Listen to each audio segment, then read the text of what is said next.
গাজার উপস্বরাষ্ট্রমন্ত্রী ও ওই অঞ্চলের সর্বোচ্চ পদস্থ হামাস নিরাপত্তা কর্মকর্তা মাহমুদ আবু ওয়াফা নিহত হয়েছেন। পরবর্তী সময়ে আরও ৩ জন শীর্ষ কর্মকর্তা নিহত হওয়ার খবর পাওয়া গেছে। প্রত্যক্ষদর্শীদের মতে, গাজার বাসিন্দারা সাহরি খাওয়ার সময় এসব বিস্ফোরণ ঘটে। তারা ভয়াবহ পরিস্থিতির বর্ণনা দেন। চারপাশে আগুন, মৃতদেহ ছড়িয়ে ছিটিয়ে পড়ে রয়েছে এবং আহতরা চিকিৎসার জন্য মরিয়া হয়ে উঠেছে।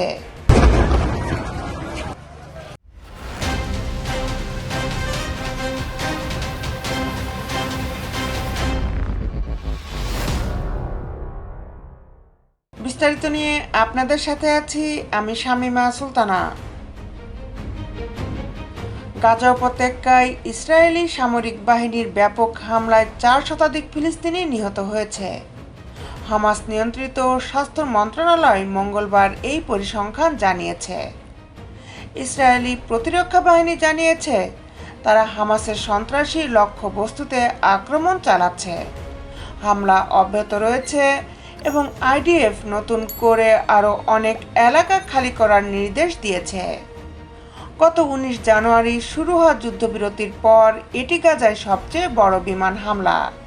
গাজার উপস্বরাষ্ট্রমন্ত্রী ও ওই অঞ্চলের সর্বোচ্চ পদস্থ হামাস নিরাপত্তা কর্মকর্তা মাহমুদ আবু ওয়াফা নিহত হয়েছেন।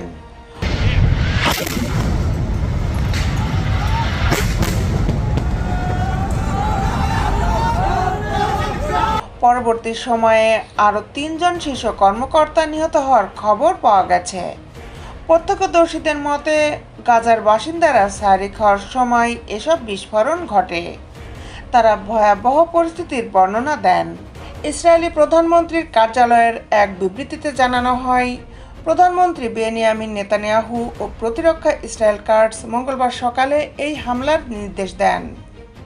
বিবৃতিতে বলা হয়েছে, এটি আমাদের জিম্মিদের মুক্তি দিতে বারবার হামাসের অস্বীকৃতি জানানো এবং মার্কিন প্রেসিডেন্টের দূত স্টিভ উইটকফ ও মধ্যস্থকারীদের দেওয়া সব প্রস্তাব প্রত্যাখ্যানের পরবর্তী পদক্ষেপ।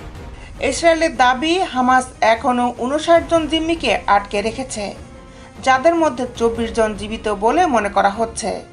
এদের সবাইকে 2023 সালের 7 অক্টোবর 2023 জিম্মি করা হয়েছিল। ইসরায়েলের জাতিসংঘ দূত ড্যানি দানন হামাসকে সতর্ক করে বলেছেন, আমরা আমাদের শত্রুদের প্রতি কোনো দয়া দেখাবো না। কিন্তু জিম্মিদের পরিবারের প্রতিনিধিত্বকারী একটি গোষ্ঠী অভিযোগ করেছে, ইসরায়েলি সরকার জিম্মিদের ছেড়ে দেওয়ার বিষয়টি এড়িয়ে গেছে। এদিকে জাতিসংঘের কর্মকর্তারা এই হামলার তীব্র নিন্দা জানিয়েছেন। দখলকৃত ফিলিস্তিনি অঞ্চলের জন্য জাতিসংঘের মানবিক সমন্বয়কারী মোহান্নাদ হাদি বলেন, এটি অকল্পনীয়। যুদ্ধবিরতি অবিলম্বে পুনঃপ্রতিষ্ঠা করা উচিত। গাজার মানুষ অবর্ণনীয় কষ্ট সহ্য করছে। হামাস এই হামলার তীব্র প্রতিক্রিয়া জানিয়েছে।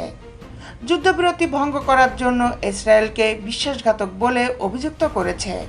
তবে হামাস এখনও আনুষ্ঠানিকভাবে যুদ্ধ পুনরায় শুরু করার ঘোষণা দেয়নি, বরং মধ্যস্থকারী ও জাতিসংঘকে হস্তক্ষেপ করার আহ্বান জানিয়েছে।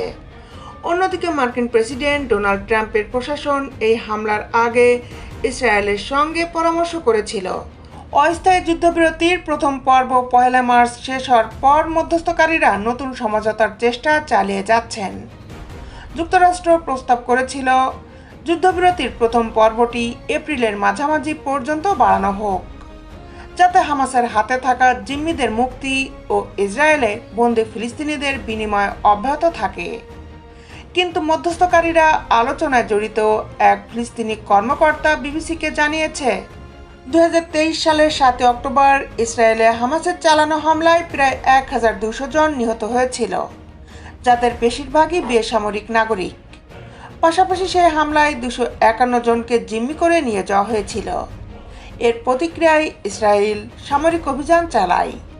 হামাস নিয়ন্ত্রিত স্বাস্থ্য মন্ত্রণালয়ের তথ্য মতে, এতে এখন পর্যন্ত 48,520 জনের বেশি মানুষ নিহত হয়েছে, যাদের বেশিরভাগই বেসামরিক নাগরিক।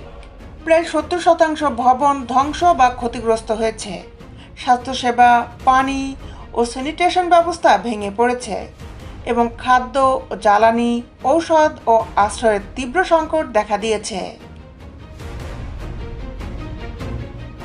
দেশ বিদেশের আপডেট নিউজ পেতে আমাদের সাথেই থাকুন।